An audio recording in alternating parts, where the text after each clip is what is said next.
I was about 6 years old when I had my FGM done. I remember that no one told me at the time what was going to happen to me. I remember that my mum had bought me a beautiful yellow dress. I also had some henna done on my hands and on my legs. My mum also bought me some beautiful jewelries.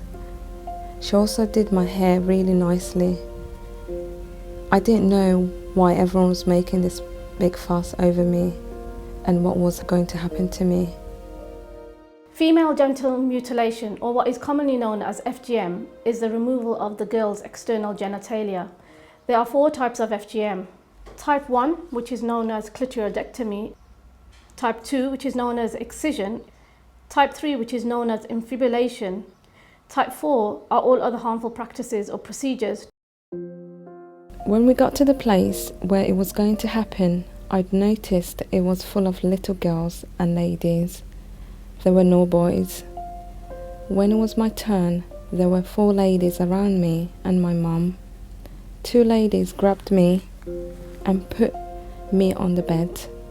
I thought they were playing and we were going to have fun, but then they started to take my clothes off.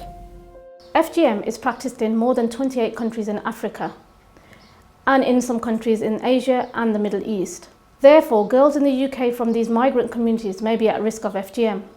FGM is typically done on girls between the ages of 4 and 15. This practice, FGM, is not Islamic, it's cultural rather than religious, because Islam is saving humanity, and this practice is against humanity because you're cutting a part of the body of a human person. We at Muslim Women's Network have been speaking to survivors on FGM, and we have also spoken to men against FGM in order to change attitudes. And more recently, we have held a conference on issues around FGM. FGM affects our community that we work in, but FGM is absolutely the school's business because it's a business of education. And one of the things that we're doing today at conference is educating our wider community. That open dialogue, that open discussion, that open challenge to this child abuse is fundamental to what a school should be doing to safeguard its children. I clearly remember the lady shouting at my mum and telling her, "You have to be strong. Why are you getting emotional? Hold her head, put her down. I don't understand. Why would you want to put a 6-year-old down?" Within the space of 20 minutes, everything was done. I had become a woman. How can a 6-year-old become a woman? Since then, I have rarely talked about it. You don't talk about these things.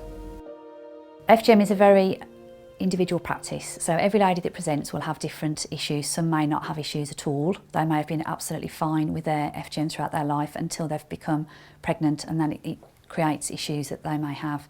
There's ladies who have had issues that they don't relate to FGM, such as problems with having periods, recurrent water infections, pain on intercourse.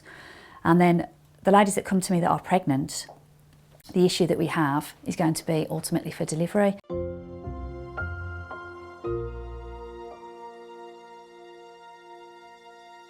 The law's been strengthened to make sure that we have orders that can protect children and that can hold parents to account for the safeguarding of their children. The law also makes sure that anybody that lives in this country is protected, be it whilst they are here or if they're overseas, and that anybody who is involved in the act of cutting someone who lives in this country can be brought to justice for that. It shouldn't be just adults that talk about FGM. If we want FGM to end in this generation, we have to involve youth voices. Boys in the community don't discuss the issue of FGM, so I didn't know what it meant. Now I know what it means. I say no to FGM.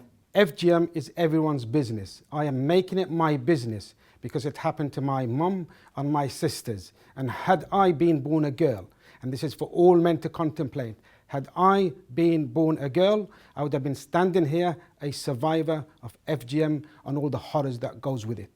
My grandma was a victim of FGM. So was my mum. And I am a victim. My mum's sorry now. I want to break that cycle, however long it takes me.